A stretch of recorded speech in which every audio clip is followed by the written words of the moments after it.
Okay, so my Kindle library used to be a disaster. Hundreds of books, thousands even, zero organization, and I would scroll for like 10 minutes trying to find one thing that I actually wanted to read. And so many books, I would just forget they were even in there. But I've been using Kindle Collections for over a decade now. I've tried different methods and different organization systems with it, every naming system and every hack, and I have landed on a system that actually really works for me. Like, it basically kind of saved my reading life. So today I'm going to be showing you 3 ways that you can set up and maintain Kindle Collections from your device, from the app, and on the Amazon website. But I'm also going to give you my actual organization strategies, like what collections to make, what not to make, and maybe some naming hacks as well that will keep everything sorted out perfectly without overwhelming you.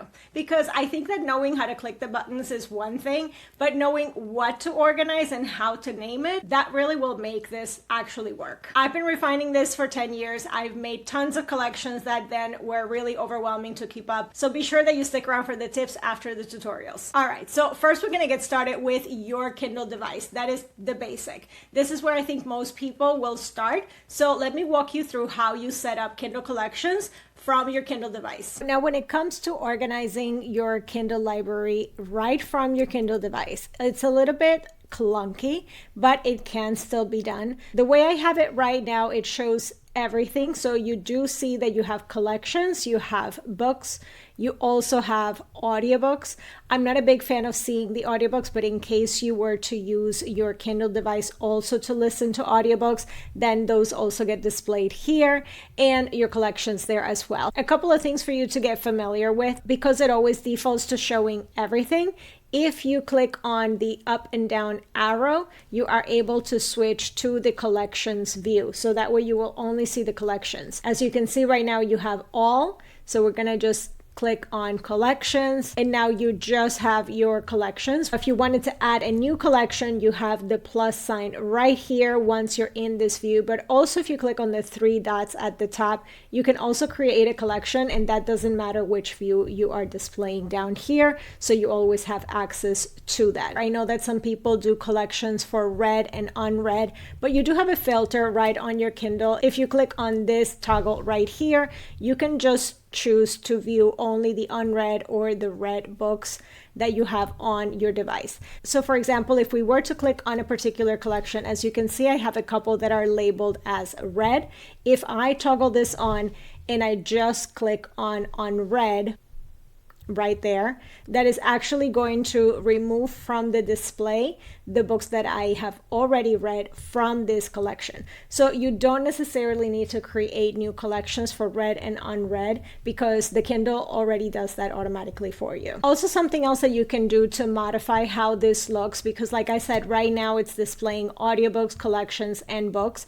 So if you click on the 3 dots at the top and you go into your settings, you can go to Home and Library, and then on your Library tab, which is going to determine how things are displayed on your device. So the first thing that I always make sure that I have on is group series. So this will automatically create groups for series. Now this will only work for ebooks that you purchase through Amazon. So for example, if you're an ARC reader, those will not be grouped together. But I always have this on, and I like to see that. And as I mentioned before, you have the collections and the audibles that automatically display on here. You can actually turn that off. So right now they're on always show. If you click on it, you can just show only when filtered. That means it will only show audible books when selected in the filter.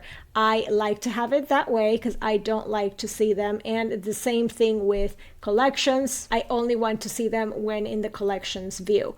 That is a personal choice, personal preference. So that is how I like to have my library. Group by series on, the collections only when in collections view, and the audible only when the filter is selected. I just feel that seeing it this way is a little bit easier, just because I only have ebooks now.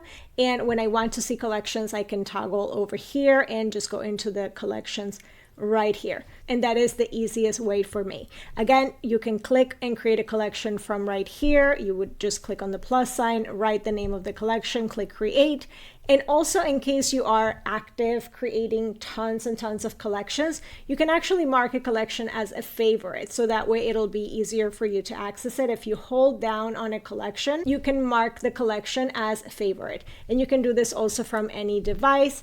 And that way it will always kind of be pinned for you to access it really easy. All right, so that works basically, but to me it's a little bit clunky adding books one by one on the device, especially on the Kindle device, which to me a lot of times they're a little bit laggy and slow. So the app is kind of a similar experience, but it's way smoother, and that will work whether you're looking at an iPad or some kind of a tablet as well as your phone. So let me show you how you're going to manage your Kindle collections from your app. So when you're on your regular view, you generally will see the book covers, but if you click on sort, you can change that to collections. So we'll go ahead and change that to collections. And once you are here, you will have this plus sign right here. If you click on that, you create a new collection. So for example, let's give this a 2026 5, so May of 2026, create. Now I have that collection added, and it will automatically prompt me to add books to that collection by just selecting them and clicking done. So let me go ahead and select a few of these that I can remember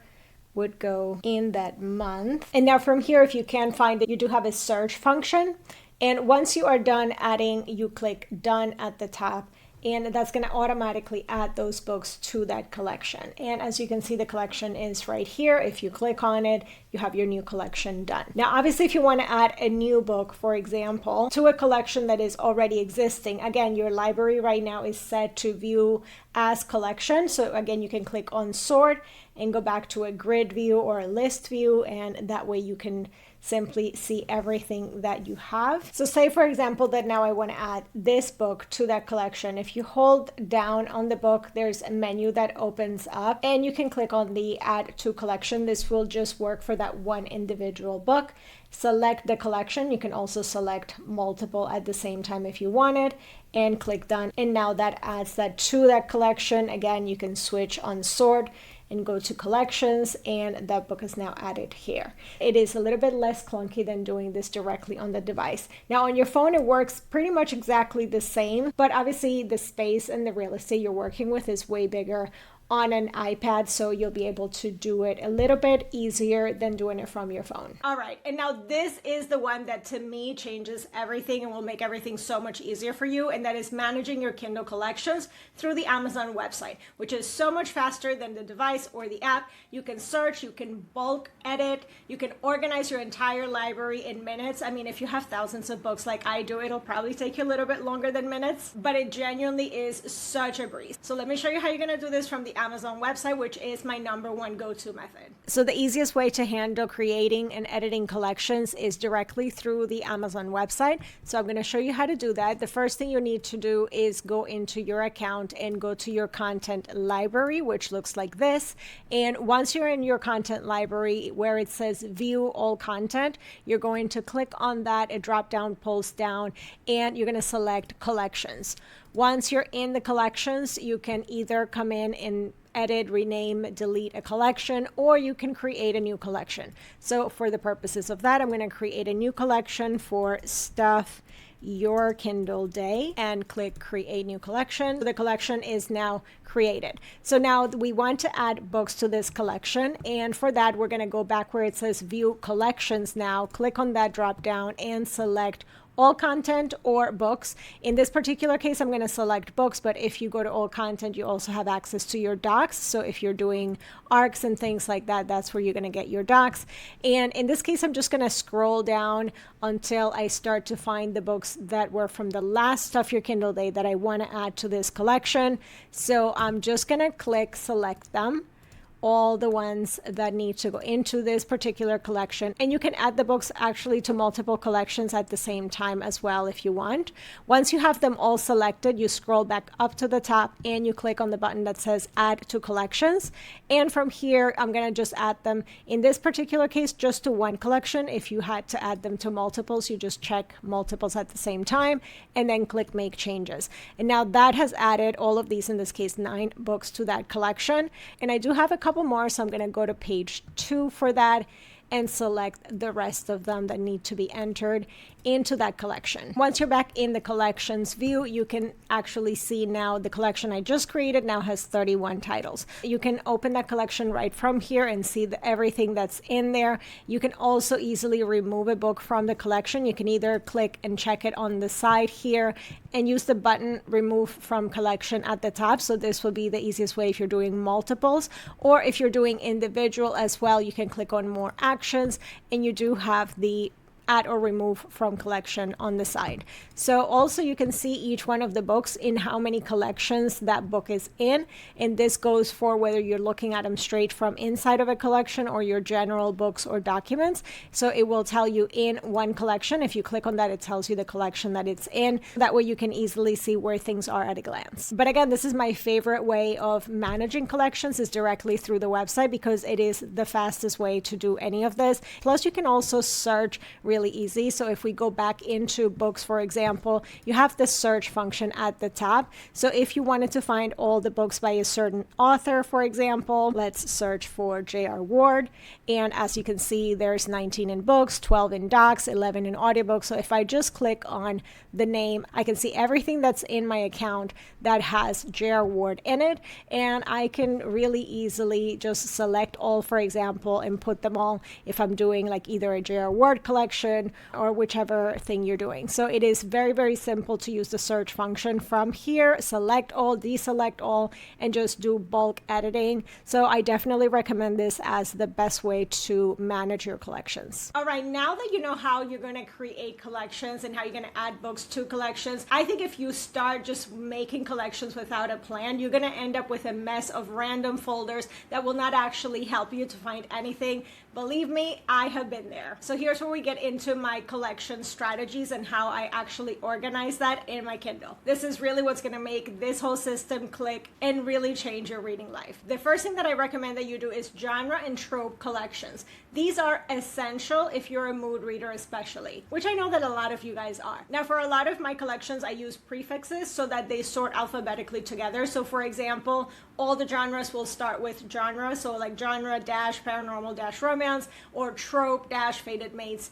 So that way all the tropes are together and all the genres are together. Also, when it comes to sorting and naming your collections, if you want something that you use all the time pinned to the top, you have two ways that you can do that. Either you're gonna make it a favorite, or you can just add the prefix 00 to the beginning of the folder name, the collection name, and that's gonna put it at the top. And if it's something that you don't use very often, then you can put the prefix ZZ, and it goes all the way to the bottom, and that will just make the things that you don't wanna see all the time, like not cluttering your view of the collections. Little side note over, and now the next type of collections that you definitely will wanna do is monthly or TBR collections. You can do just general TBR collections. I personally like to name them like TBR-01 through 12, and that way I have one for every month. Or you could do them by like the actual year, like 2026-1 or -January, but I personally don't need to see them after the year is over. So either I'll reuse them, or what I tend to do is I go in at the end of the year and I delete them. Now, what I do try to do is before I delete the collections, because I don't read everything that's on my monthly TBRs. I know I am terrible like that. But what I end up doing is I move the books that are in my TBR collections that I did not get to, I move them into a past due collection. So I do have a past due collection, which is where all the books of shame go to die, and I try to look in there once in a while. I am terrible at that, but I do at least have that for reference of things that I have wanted or I have said that I wanted to read in the past couple of years, and I can go in there and quickly see those there. If you wanted to have more organization, you can sure keep those as like 2026-1 and then maybe put a ZZ. I used to do that at some point, but then I just put everything in past due now. So if you wanted a little bit more organization, you can do that. Or another idea is you could create a collection for like the past dues by year. So that way, you know, if there was something that you wanted to read last year, you can just go into that collection. Now, if you are an ARC reader, when it comes to a TBR, you can have separate collections for a TBR and for your ARCs. for a particular month. I tend to do collections by the arcs and base of the month that they're releasing, not the month that I'm gonna read them, because I am notoriously bad at reading things ahead of time. I'm always doing them last minute. So I do like to see what books are coming out in the month that I have that I need to read, and that kind of gives me an incentive. It's a really easy way also to keep up with your art commitments. If you don't want to track on a spreadsheet or on an app or anything like that, you can just have Kindle Collections by the month of release of basically when you would have to do that, or you could even like do them the month before, or however you get around to reading your arcs. I am always late, so the release month works for me. And again, if you don't get something read, you could have a past due arcs collection so that you know that you can get to those and eventually read them. Another very helpful collection that I have used in the past is reading challenge collection. So for example, for Romance Happily, which is one of our reading challenges for the year, you can have a collection with all the hopefuls that you want to read for the challenge. Also, you can do collections for specific deep dive projects. Like for example, if you want to get really into a particular series, like say the Black Dagger Brotherhood, there's tons of books, there's over 20 something books in there. So you can create a project to read the Black Dagger Brotherhood and put all the books that you have in there. Also, you can do that with book club read-alongs or things like that. Anything that is project specific, it keeps the books contained, which is really nice.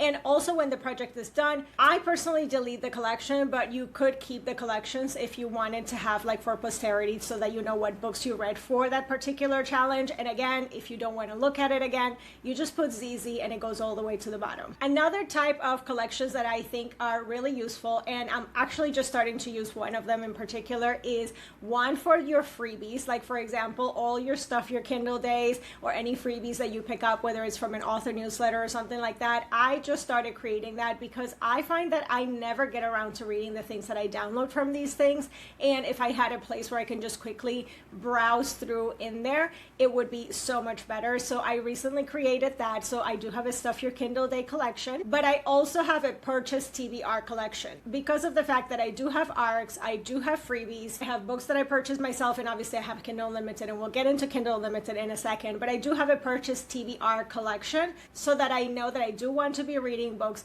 that I have spent money on. So that one I have had for years and years, and I do go in there to see what has been left and needs to be read. Another thing that I use is a samples collection. So basically, I love to download samples for books that I need to decide where I want to read them or not. And that could be something that I've just randomly seen and found myself, or a recommendation that I saw from someone on social media or a video or whatever. I'm notoriously bad at like taking screenshots of recommendations and things like that and not doing anything with them, and they just linger on my phone and never to be seen again. So what I've started doing is I download a sample of the book from Amazon, it sends to my Kindle, and now that sample lives on my Kindle. Now I may actually look at the sample right away and decide if I want to read it, but a lot of times I don't do that right away. So what I've done is I have a samples collection that's basically the recommendations from friends or recommendations from social. You could actually separate that in multiple types of collections if you get a lot of book recommendations, for example, from Instagram or from booktubers or TikTok or just random things that you saw online. So for me, I like to keep them all in one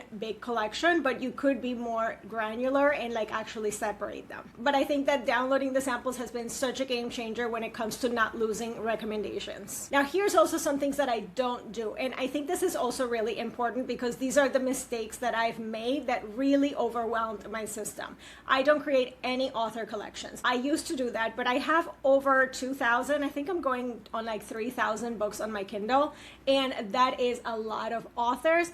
And I had a lot of collections because I had author collections, I had series collections, and it just got really, really overwhelming to do that. That is something that can be found with a simple search. Also feel like that's way too much maintenance. Another thing I don't do anymore, but I did used to do this, is the read and unread collections. The Kindle itself, whether it's the app, the device, will filter out things by whether you've read them or not. So I feel like that's a feature that's built in. I don't need to create a collection for something I can just filter or search in base of the device already. So that is basically my rule. If it's something that can be automated or the device is already providing, I don't duplicate that as a collection. Now you may be wondering, what about Kindle Unlimited?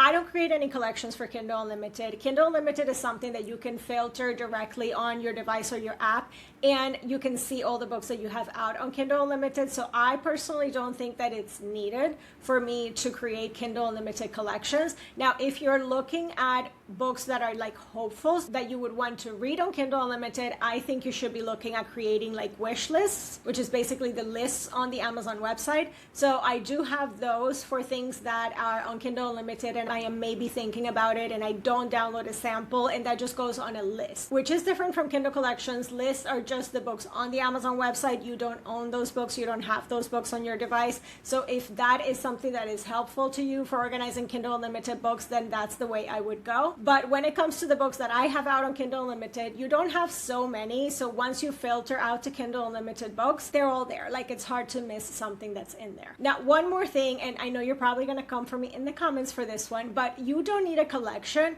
for every single thing. I know that it can be really, really exciting to have collections for everything, like especially if you get down to like the tropes, you want to get down to every single nitty-gritty trope. And I feel like that is a temptation that we have, but that is also going to give you a lot more maintenance. Personally, I think that the best system is the one that you can actually maintain. So if you make 50 collections, you're gonna stop keeping up with them in like 2 weeks. Ask me how I know. So I would suggest that you start with maybe 5 or 6 that will match how you actually read and how you look for books in your Kindle. So if you really need to know what are the things you bought, what are the freebies, and maybe a couple of your most popular go-tos when it comes to mood reading, then you start there. So you don't need to create every single collection for every single genre, for example. And then you can always add more only when you need them. Again, it's super easy to add a collection. You can do it on the go. So when it's the time, you can just add more to it. Remember, in my opinion, less is more here. I'm only human and so are you. So don't overdo it. And that's basically it. Those are all my tips plus the tutorials and strategies on how you can make collections on your Kindle and actually have them be useful for helping you keep your reading organized. Now, personally, again, my favorite is to do all that organization on the website, but I also think when you download a new book, it's super easy for you to just add it to the right collection. It takes 5 seconds right from your phone, and that way your library will just stay clean and updated all the time. Let me know if this was helpful, and also let me know in the comments, how do you guys organize your Kindle collections? Do you have particular ones that you cannot live without, or are you going to implement some of these changes to your Kindle organization? I do have a full blog post with all of these steps and all the naming strategies and tips, so I will leave that linked down below. Also, if you are curious about the Kindle versus the Kobo, because I recently did start using the Kobo Libra Color and I absolutely love it, spoiler alert, I do have a video that compares the two devices, the Kindle Paperwhite and the Kobo Libra Color. So if you want to see my full thoughts and reviews on that comparison, I will leave that linked as well for you guys. But let's go organize your Kindle, and I will see you in the next one. Bye!